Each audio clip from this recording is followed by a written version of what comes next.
We know where you are. If you call anyone, we will hurt them. Michael Cooper woke earlier than usual that morning. The golden winter sunlight struggled through the heavy curtains of his bedroom, casting slanted patterns across the floor. Normally, he would have rolled over and gone back to sleep, savoring the few extra hours before the world demanded his attention.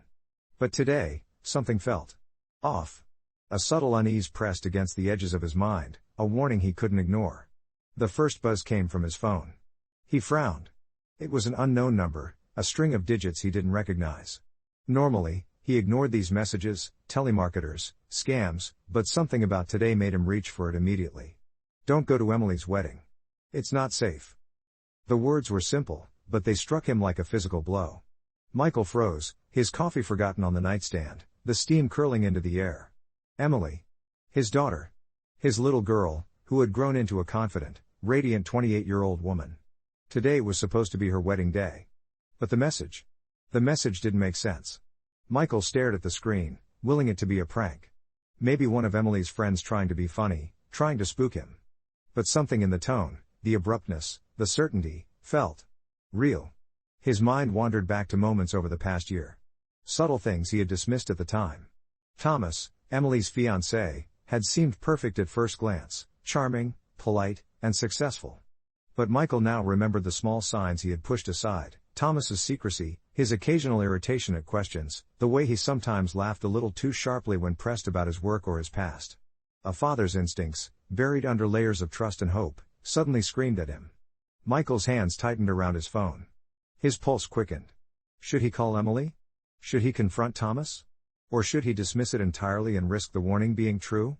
Before he could decide, the phone rang. The number was the same unknown sender. Michael hesitated, his thumb hovering over the green icon. Then, slowly, reluctantly, he answered. Hello? A distorted voice responded, modulated, almost mechanical. Michael Cooper. Listen carefully. Your daughter's life. Your life. It's in danger. Do not go to the wedding. Michael's stomach sank. What are you talking about? He asked, though a part of him already feared the answer. You will understand soon. But you must act carefully. Watch closely. Trust no one blindly. And then the line went dead.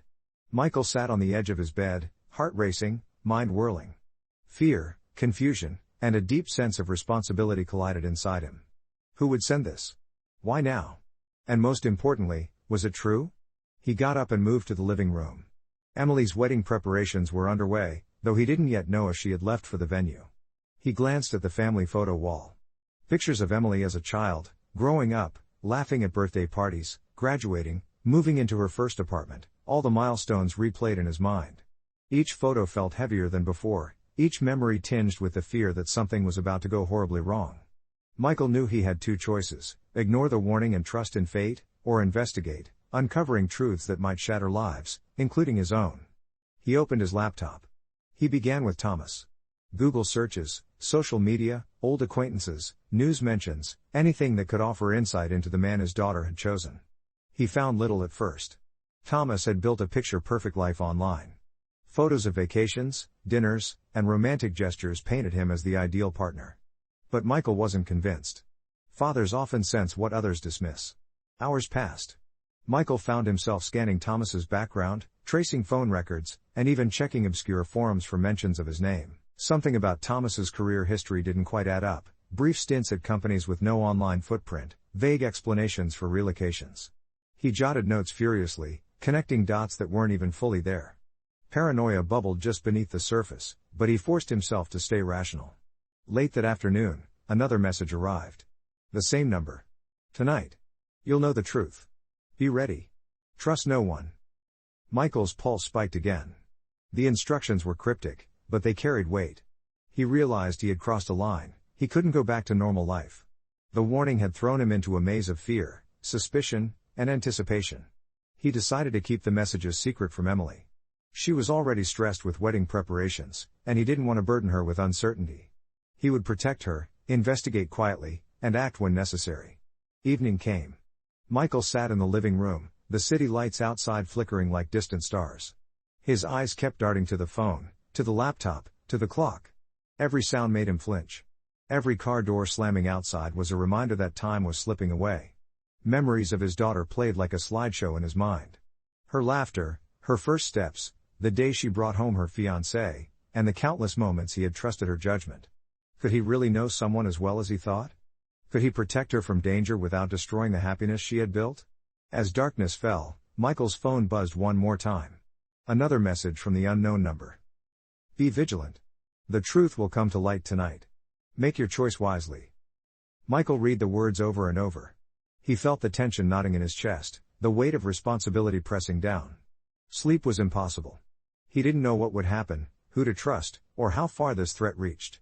The only certainty was that his daughter's wedding, a day meant for joy, had become a crucible. The unknown number, the cryptic warnings, Thomas's suspicious past, they all coalesced into a storm of anxiety. Michael knew one thing: by morning, decisions would have to be made. And whether he acted wisely or rashly could change everything. Michael leaned back in his chair, staring at the phone. The room was silent, yet every shadow seemed alive. He whispered to himself, barely audible. I will protect her. No matter what. And for the first time that day, he felt a grim determination settle over him. He would uncover the truth, even if it meant walking a path he never imagined, a path lined with secrets, betrayal, and the shadow of revenge. The morning after the ominous messages, Michael Cooper awoke with a weight pressing on his chest. He felt as if the air itself had thickened overnight, making each breath deliberate, cautious. The unknown number had thrown him into a new reality, a shadow world layered over the ordinary, cheerful preparations for his daughter's wedding. He couldn't unsee the warning, couldn't dismiss the fear that lingered like smoke in a sealed room. Michael's first thought was Emily.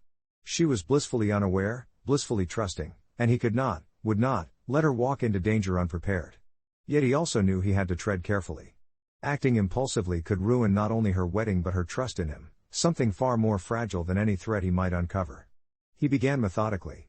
The laptop whirred to life as he reopened his browser, fingers hesitating over the keys. His plan was not reckless. He would gather information, quietly and discreetly. Thomas's digital footprint was surprisingly thin. A few curated social media accounts, glowing references from colleagues, and a handful of online mentions painted a polished, perfect life. But Michael was not fooled. Beneath the surface, there were cracks. Hours turned into an obsession. He traced email histories, scoured online forums, and contacted former associates of Thomas, posing as a casual acquaintance. Some ignored him, others responded cautiously, their words revealing little yet confirming his instincts that something in Thomas's past was unusual. Brief, unexplained gaps in employment. Rapid relocations that never made sense. Financial inconsistencies. With each discovery, Michael felt a strange mix of dread and determination. He wanted to confront Thomas, but he also feared making a misstep that could alert the man to his suspicions. Every scenario ran through his mind: confront him now and risk a public scene, wait and gather more proof and risk that his daughter might be exposed to harm. Each choice carried a weight that pressed against his moral compass, testing the limits of patience, restraint, and fatherly instinct. By late afternoon, Michael's phone buzzed again. The unknown number. You are closer than you realize. Observe carefully, and trust no one fully. Michael read the words slowly, absorbing the gravity. He leaned back, staring at the ceiling, trying to calm the storm in his mind. Trust no one fully. That meant everyone, including Thomas, including his own instincts. The paranoia, which had been a whisper, now became a roar. He was not only protecting Emily but also fighting the shadows of his imagination, the fear that every smile, every gesture, might hide a threat. Michael began small, subtle surveillance. He visited the wedding venue under the guise of being helpful, observing Thomas interact with the staff. Thomas was charming, calm, and meticulous. He smiled at every guest, charmed every coordinator, and appeared the perfect fiancé. But Michael noticed small, odd behaviors: the way Thomas glanced at his phone, the curt nods exchanged with an unfamiliar man, the barely perceptible tension in his jaw when certain topics arose. Back at home, Michael's mind raced with questions. Was Thomas planning to sabotage Emily's happiness for personal gain? Or was this a case of parental overprotection, a father's anxiety amplifying every ordinary behavior into something sinister? The line between vigilance and obsession blurred with every passing hour. At night, Michael revisited the messages. Each one seemed to pulse with a hidden urgency, as if urging him to uncover truths that were carefully concealed. He wondered about the sender. Who were they? Were they watching, guiding, warning, or manipulating him? The ambiguity gnawed at him. Sleep became impossible. Michael found himself walking the quiet streets near his home, retracing Emily's daily routines, imagining scenarios, planning interventions. Each plan was scrutinized and discarded in turn. Confront Thomas privately? Risk a confrontation without proof? Alert the authorities? Could backfire, seem paranoid, or put Emily in unnecessary distress. Directly prevent the wedding? Could ruin her happiness if the danger was imagined. Each option was a delicate balance between protection and potential harm. Michael's thoughts became a labyrinth, every turn filled with fear, anger, and love. A week before the wedding, another clue arrived. A message from the unknown number directed him to a discreet location, a small cafe on the edge of town. Michael hesitated. Could this be a trap? Could it be Thomas attempting to mislead him? Or worse, someone who wished to exploit his fear? He went, cautiously. The cafe was almost empty, warm light spilling through large windows. At a table in the corner sat a man, mid-40s, unremarkable except for the intensity in his eyes. Michael approached, every instinct screaming caution. "You're Michael Cooper," the man said, voice calm, but with an edge that suggested knowledge beyond casual observation. "I am," Michael replied, keeping his tone neutral. "Who are you?" The man leaned forward. "Call me a friend. Or a warning, you need to know, Thomas isn't who he says he is. But not in the way you imagine."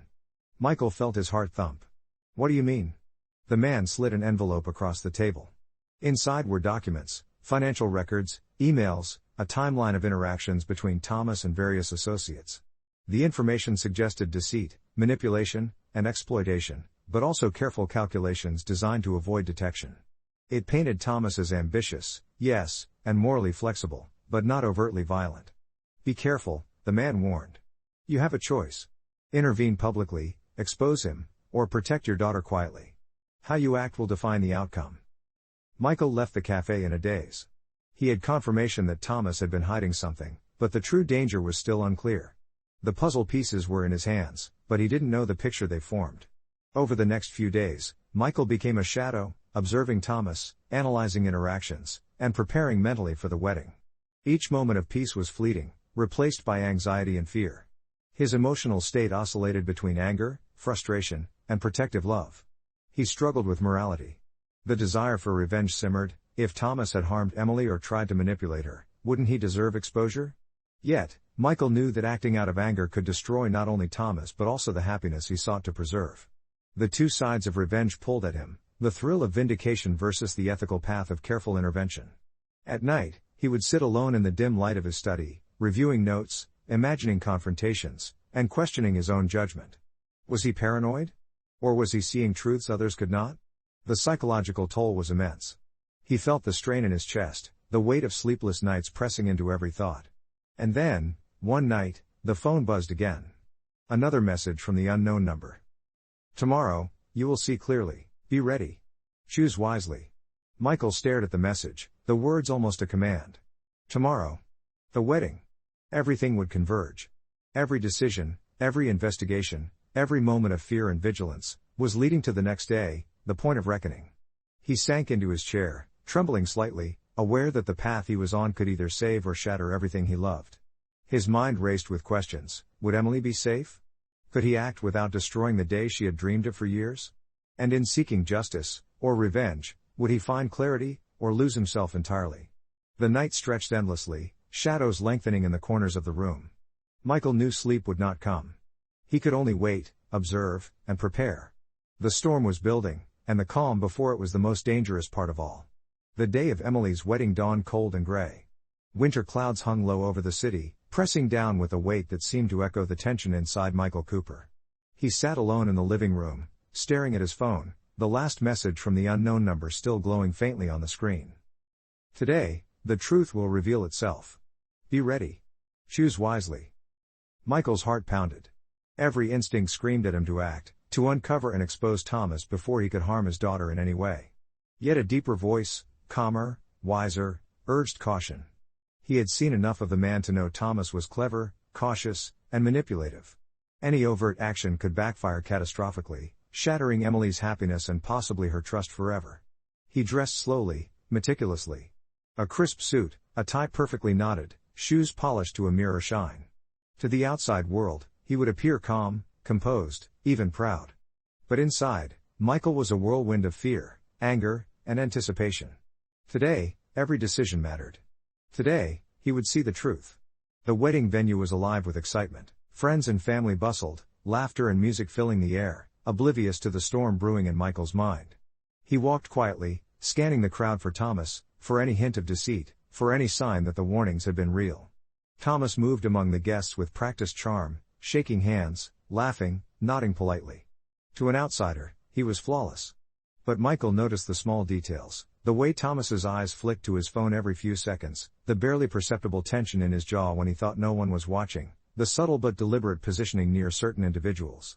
Michael's mind catalogued each movement, building a picture of the man he had already suspected, but the final proof, the moment of undeniable truth, had yet to arrive. Michael retreated to a quiet corner, phone in hand. He reviewed the documents he had received from the mysterious informant at the cafe, the emails, financial records, and timelines. There was evidence of manipulation, of secret dealings, of plans designed to subtly control Emily's life. But there was nothing overtly dangerous. Nothing violent. Nothing that could be proven in a court of law.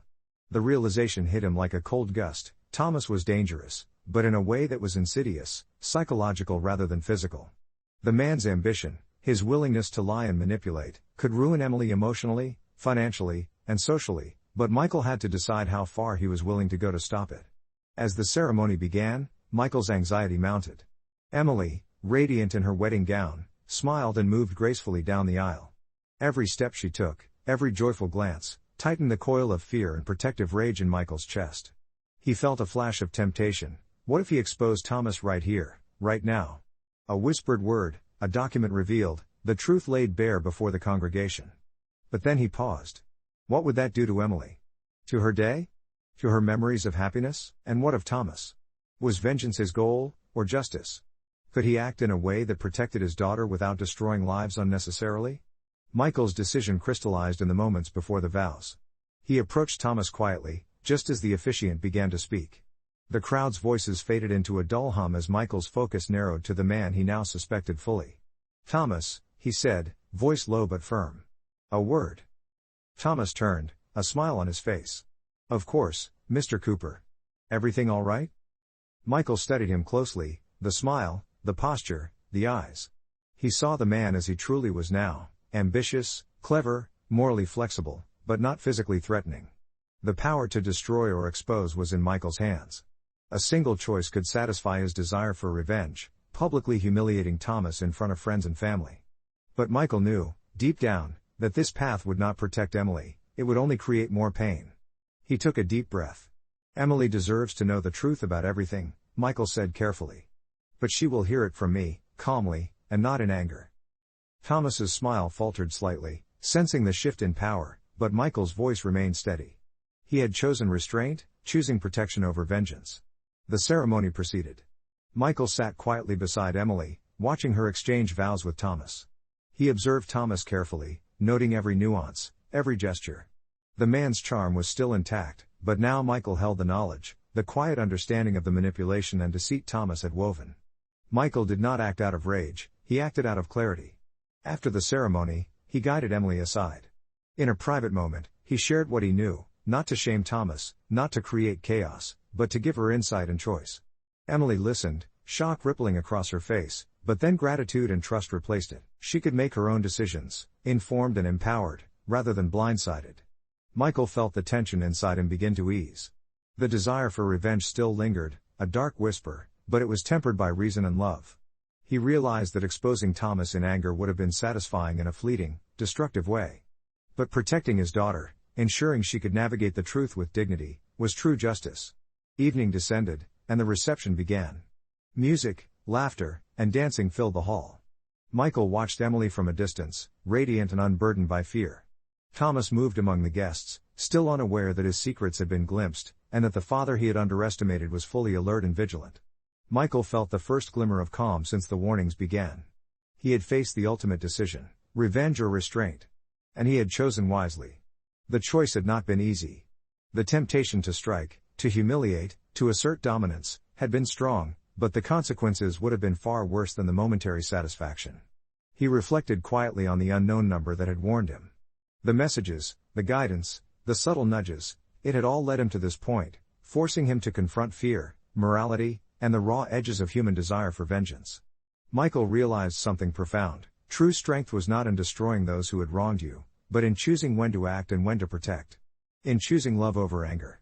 The reception hall buzzed with celebration, a symphony of laughter, music, and clinking glasses. Yet Michael Cooper felt a quiet detachment, a stillness amid the chaos. He moved through the crowd with the precision of someone observing, noting faces and conversations, but his mind was elsewhere. The weight of the last few days, the messages, the discoveries, the moral calculus, still pressed heavily against his chest. Emily, radiant in her wedding gown, was swept up in the joy of the moment. She laughed freely with friends, danced with relatives, and smiled at Thomas with the same trust she had always carried. Michael watched her, his fatherly instincts alert, remembering the warnings and revelations that had brought him to this point. His heart ached with relief, tempered by lingering anxiety. Later, as the crowd thinned and the evening shadows lengthened, Michael found a quiet corner and motioned for Emily to join him. She approached, her face still glowing with happiness, though her eyes hinted at curiosity. "Dad," she said softly, "is everything okay?" Michael took a deep breath. He knew this moment would define the trust between them. He had chosen restraint over revenge, truth over humiliation, but now he had to ensure Emily understood the reality without crushing her joy. "Emily," he began, voice steady but gentle, "there are things about Thomas I've learned. Things you need to know. I'm telling you not out of anger, but because I love you, and I want you to make your own choices." Her expression shifted subtly, the first flicker of concern breaking through the post-ceremony euphoria. Michael explained the manipulations he had discovered, the carefully hidden intentions, the minor deceit, the ambition that had shaped Thomas's actions. He spoke not to shame Thomas, but to illuminate the truth, to provide clarity. Emily listened, a mixture of shock, understanding, and gratitude washing over her. "Thank you for telling me," she whispered. "I appreciate that you trusted me to process this.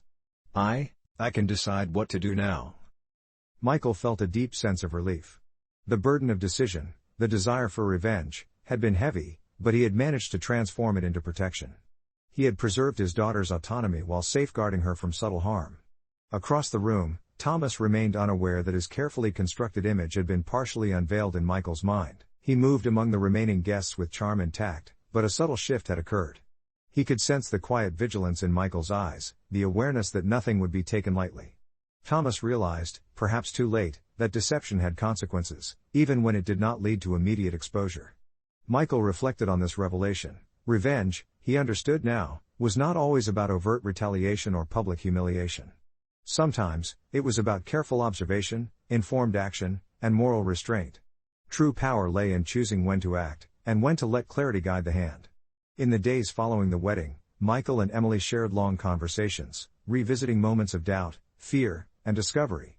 Emily processed the information with maturity, asking questions, seeking understanding rather than casting blame.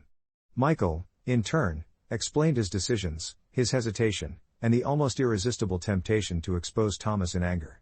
Through these discussions, Michael realized the profound emotional toll of near revenge. The desire to strike, to satisfy anger, was intoxicating, but fleeting. It offered momentary gratification but risked permanent harm to relationships and happiness. The restraint he had exercised, guided by love rather than anger, created a stronger, more enduring form of justice. At home, late one night, Michael sat in his study, the faint glow of the desk lamp illuminating the documents from the mysterious informant. He wondered about the unknown number, the cryptic warnings, and the guidance that had led him through the maze of fear and uncertainty.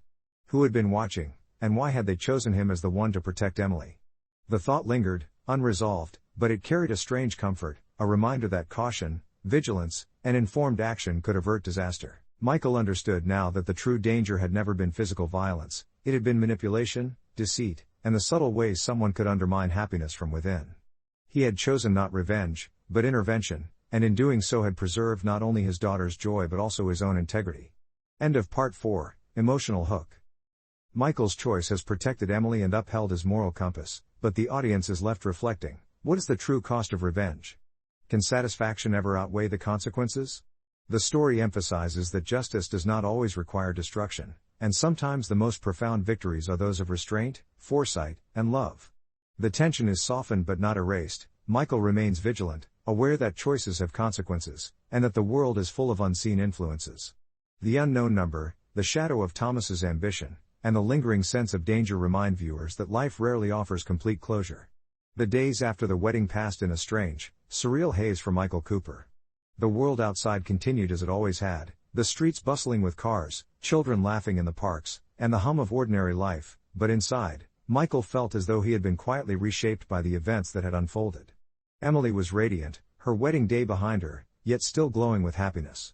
She moved through life as though nothing had changed, her laughter ringing like music in the home they shared. And yet, Michael knew that beneath the surface, the knowledge of Thomas's manipulations lingered, subtle but indelible. Michael often found himself sitting alone in his study late at night, the soft glow of the desk lamp illuminating the documents he had gathered and the messages from the unknown number that had guided him through the last harrowing week. He would trace his fingers over the papers absent-mindedly, thinking about the choices he had made, the path he had walked, and the narrow margin between action and restraint. The world outside seemed calm, but in his mind, a storm still raged. He had come face to face with the dark allure of revenge, the seductive thought of exposing Thomas publicly, of forcing him to pay for his deceit. And for a moment, the fantasy had felt satisfying, intoxicating, almost righteous. But in the quiet of his home, Michael understood something far deeper: vengeance is never purely satisfying. It leaves a residue of bitterness, a shadow that follows even after the act is done. Emily, unaware of the depths of her father's anxiety and the precise choices he had made, went about her life with the same ease she always had. She had thanked him, expressed gratitude for his honesty, and chosen to process the information with grace rather than anger. Yet Michael knew that the world could still teach harsh lessons, and the faintest doubt about her happiness, the tiniest shadow of uncertainty in her trust, would always rest in the back of his mind.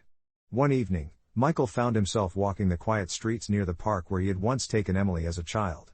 The cold winter air bit at his cheeks, but it felt cleansing, almost like an acknowledgement of the path he had chosen. He thought about Thomas, who, to the world, remained the perfect fiancé, the ideal husband, unexposed and unscathed. The man had been clever, manipulative, and ambitious, but Michael realized that punishing him publicly, acting on the primal desire for revenge, would have caused more harm than good. Instead, he had exercised a different kind of power, the power of knowledge, restraint, and strategic foresight. That power, he reflected, was heavier, more enduring, and infinitely more meaningful than any moment of vindictive satisfaction. Yet even with this understanding, Michael could not shake the strange, lingering presence of the unknown number. Who had guided him so precisely? Was it luck, fate, or something more deliberate? He had no answers.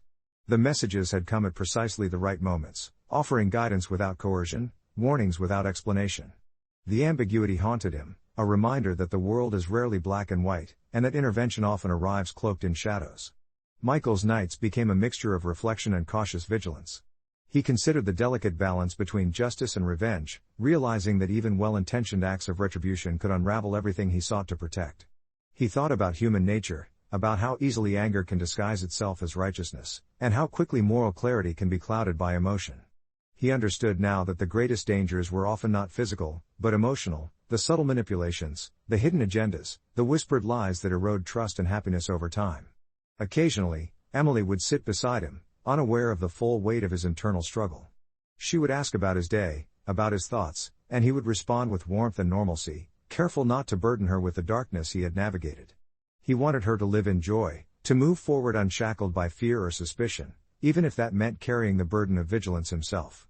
It was a quiet form of sacrifice, one that demanded patience, discipline, and a deep understanding of what truly mattered. Michael also thought about Thomas, now fully exposed in his mind, though not in the eyes of the world. The man's ambition, cunning, and deceit would always be a shadow looming nearby, but Michael felt a strange sense of closure. He had confronted the moral crossroads, had resisted the urge for immediate vengeance, and had chosen a path that protected those he loved while preserving his own integrity. The lesson was profound: revenge can destroy not only the target but also the person who seeks it. True justice requires clarity, patience, and, above all, restraint. On the quiet nights that followed, Michael often returned to the idea of choices.